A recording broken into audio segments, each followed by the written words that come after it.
Hindi talaga maitago ang sobrang excitement ni Janine Gutierrez at mga fans na maipalabas na nga ang Balaraw. Pinaghirapan daw talaga ng aktres ang seryeng ito, pero worth it naman daw talaga ang hirap. Ayon nga sa post ng actress, 6 months of filming, 53 shooting days, hundreds of kilometers, hours, people, sequences, cups of Sarap Now coffee. One amazing team. I'm so grateful to be part of this project and I can't wait to see it and share it.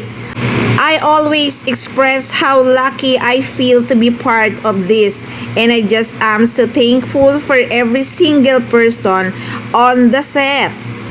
This shoot was my constant through 3 losses in my family, and I'm just so happy that this is the set I keep coming back to through it all.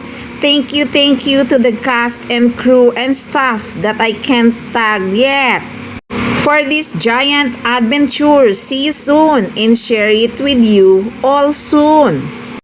Feel na feel mo rin talaga na hindi mapigilan ni Janine Gutierrez ang sobrang excited na mapanood na nga ng kanyang mga fans ang seryeng ito na Balaraw.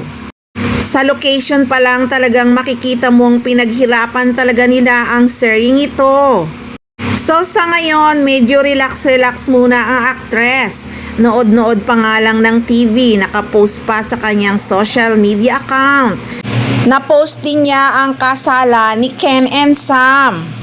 Nandun din ang tita Matet niya na napabulalas talaga si Janine Gutierrez na sobrang ganda.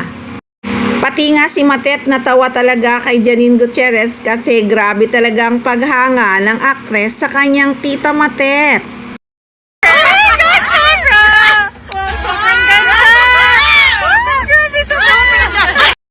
So habang relax si Janine Gutierrez, si Eko naman ay talagang bising naglilibot pa rin sa mga sinihan. At talagang masayang-masaya ang cast ng The Loved One. Hindi talaga nila expect na gano'n ang kitain dahil 10 days pa lang naka 125 million na nga ang The Loved One.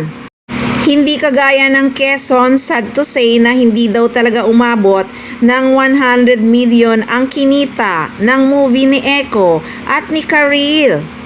Hindi naman nalugi ang Quezon pero hindi talaga naging blockbuster. Nakabawi na si Eko sa The Loved One kaya sobrang saya nilang lahat. Sabihin na naman ng mga buzzer, flop na naman ang Quezon. Hindi po flop ang Quezon. Hindi lang talaga umabot ang kinita ng 100 million. Hindi naman nalugi.